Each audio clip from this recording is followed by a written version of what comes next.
দেখো এই যে আমার অবস্থা কি।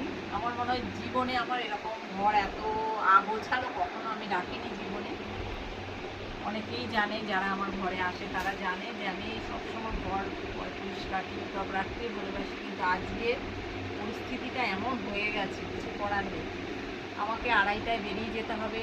তোমরা অনেকেই জানো যে আজকে থেকে আমার এক্সিবিশনে সব আমার হাতের কাজ, শাড়ি সব যাবে।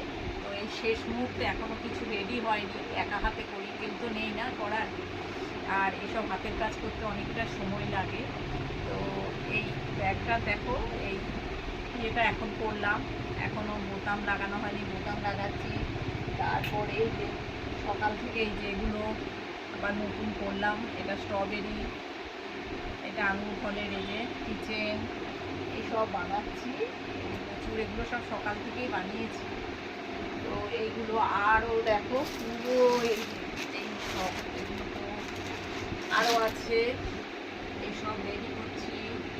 এই যে মোবাইল কভারগুলো, ব্যাক কভারগুলো দেখিয়েছিলাম তোমাদেরকে। তো এই মোবাইলের এগুলো কিনে নিয়ে এসছে, এগুলো আবার এগুলো সেট করে সব লাগাতে হবে। অনেক কাজ, সময় নেই। তারপরে যে সকালে আবার দুটো সাইডে বড় গোলাপ করলাম। এই যে ছোটো ক্লিপগুলো আগে দিয়েছিলাম, এখন আর নেই, আবার এগুলো বানালাম। সারাদিন এগুলো চলছে। এখন প্রায় 1:30টা বাজে। তো সকাল থেকেই বসে করছি, খাওয়া দাওয়া নেই। অনেকেই ভাবো যে এগুলো খুব সহজ, হ্যাঁ এগুলো বললেই হয়ে যায়, তা নয় গো। অনেক পরিশ্রম, অনেক ইনভেস্টও করতে হয়, পরিশ্রম। অনেকে ভাবো আর কি যে বরের চাকরির পয়সা বসে বসে খাচ্ছি আমি, তা নয়। নিজেও পরিশ্রম করি, করতেও ভালোবাসি। আর তোমরা যারা ব্যারাকপুরবাসী আছো, তোমাদেরকে একটা জানাচ্ছি যে আজকে ব্যারাকপুরে এক্সিবিশান আছে বক্সিং ক্লাবে।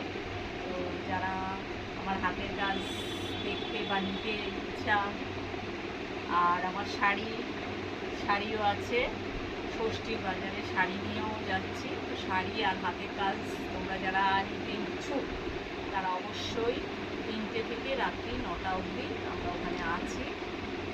আমাদের 5 দিন, এই এক্সিবিশানটা 5 দিন হবে, তার জন্যই এই ব্যবস্থা, এইসব কাজ চলছে আর কি। সবাই ভালো থেকো, আর আমাকেও আশীর্বাদ করো যেন আমি সফলতা পেতে পারি। এত কষ্টের পর না।